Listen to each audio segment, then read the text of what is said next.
सतगुरुवे नमः। सतगुरु कबीर साहब जी के विचार। हेलो फ्रेंड्स, कैसे हैं आप लोग? सबको मेरा नमस्कार। जो जानो हूँ जग जीवना, जो जानो सो जीव पानी पचावहु अपना। तू पानी मांगी ना पियो, पानी पियावत क्या फिरो। घर घर शायर बारे, तृषावंत जो होएगा पीवेगा झक मारे।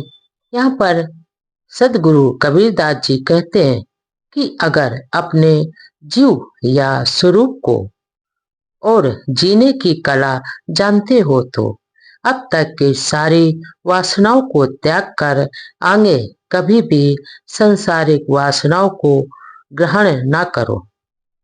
अरे, उपदेश देने से क्या फायदा, क्योंकि सभी अहंकारी जीव ज्ञान के सागर में है, यानी स्वयं को ही ज्ञानी समझते हैं। और सत्योपदेश का प्यासा अगर कोई होगा तो भी वह स्वयं आएगा और उपदेश ग्रहण करने के लिए वो आतुर रहेगा। हंसा मोती बिकानिया कंचन थार भराए, जो जाको मरम न जाने सूता को कहे कराए।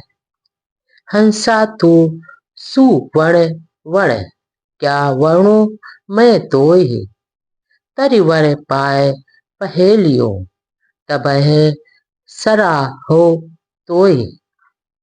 यहाँ पर सतगुरु कबीरदास जी कहते हैं कि जिस प्रकार हंस पंछी मोती चुगने के लोभ में पड़कर और पहेलिए के जाल में वह फंस कर बाजार में बिकने के लिए बिक जाता है, वैसे ही मुक्ति के लोभ में फंसा ये चेतन मन मानो थाली में स्वर्ण मोहरे भरकर गुरुओं को अर्पण करता रहता है और वो माया जाल में फंसकर संसारिक बाजार में वो हमेशा बिक जाता और बिकता रहेगा।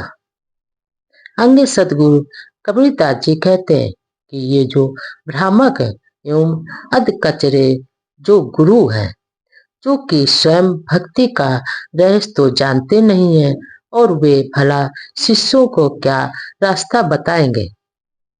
हे चेतन मन जीव, तू स्वयं ज्ञान रंग है, इसलिए तेरी प्रशंसा नहीं करूंगा, क्योंकि मनुष्य शरीर पाकर भी तुम अपने रहस्य को नहीं समझते हो, और अगर आत्मा का रहस्य समझ लोगे तो मैं तुम्हारी प्रशंसा अवश्य करूंगा।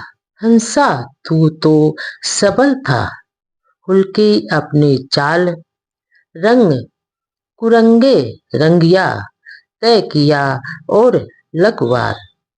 हंसा सरवर तज चले, देही परिगो सून, कही कबीर पुकार के, तेही दर तेही थून।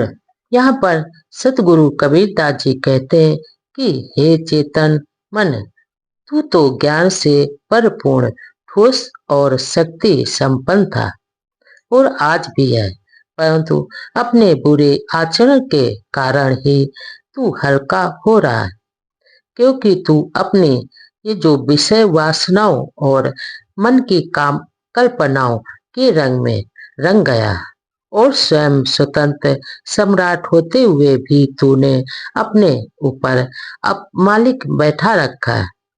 और जीव जब शरीर त्याग देता है तो ये शरीर चेतना सुन हो जाता है, सुन होकर मुर्दा हो जाता है।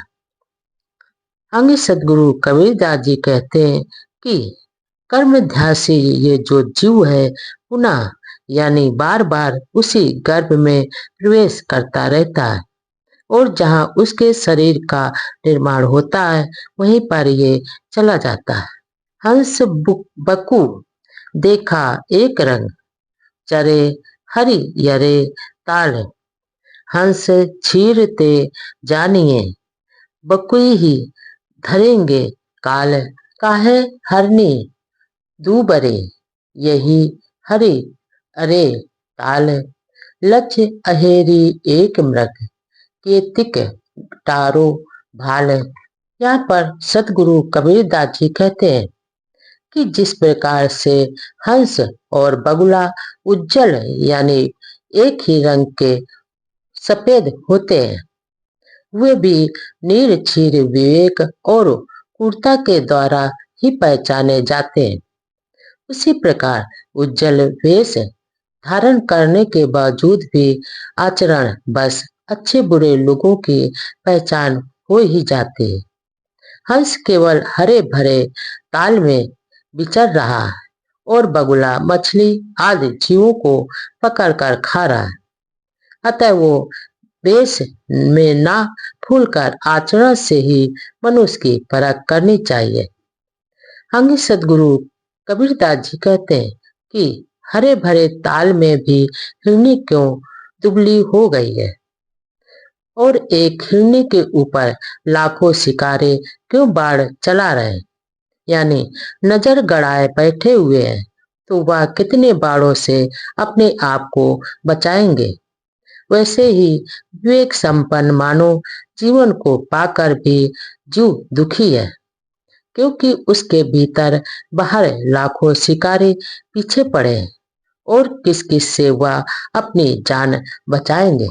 तीन लोग भव पिंजरा, पाप पुण्य भव जाल, सकल जीव सावज भय एक अहेरी काल। लोभे जन्म गमैया, पापे खाया पुण्य, साधी सो आधी कहे, तापर मेरा खून। यहाँ पर सतगुरु कबीरदास जी कहते हैं कि ये जो सत्य रज और तम गुण ही पिंजड़े बन गए हैं और ये जो पाप पुण्य का जाल बना हुआ है और इसमें फंसने वाले सभी जीव शिकार हैं, अर्थात एक अज्ञान काल रूपी शिकारी ने सबको फंसाकर मार दिया है। आगे सतगुरु कबीरदास जी कहते हैं कि ये जो लोग अपना जीवन लोभ में पड़कर खो देते हैं, जबकि लोभ पाप की जड़ है और वह पुण्य को खा जाता है। यहाँ पर साधक से परमार्थ की आधी अधूरी बातें करने वाले अत कचरे गुरुओं से मुझे सख्त नफरत होती है नफरत है। आधी साखी सिर खड़ी, जो निर्वारी जाए, क्या पंडित की पोथियां जो रत दिवस मिल गाए। पांच तत्व का पुत्रा, युक्ति रची मैं क्यों, मैं तो ही पूछो पंडिता, शब्द बड़ा की जीव।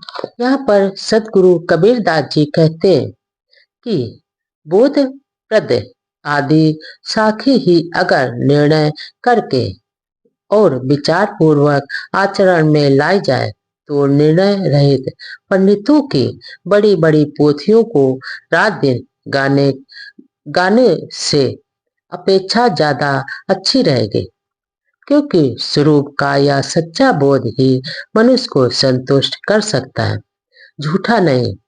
यह चेतन जीव ही स्वयं शरीर का निर्माता होता है और होता रहेगा और पांच तत्वों के इस शरीर रूपी पुतले को मैंने ही रचकर तैयार किया है।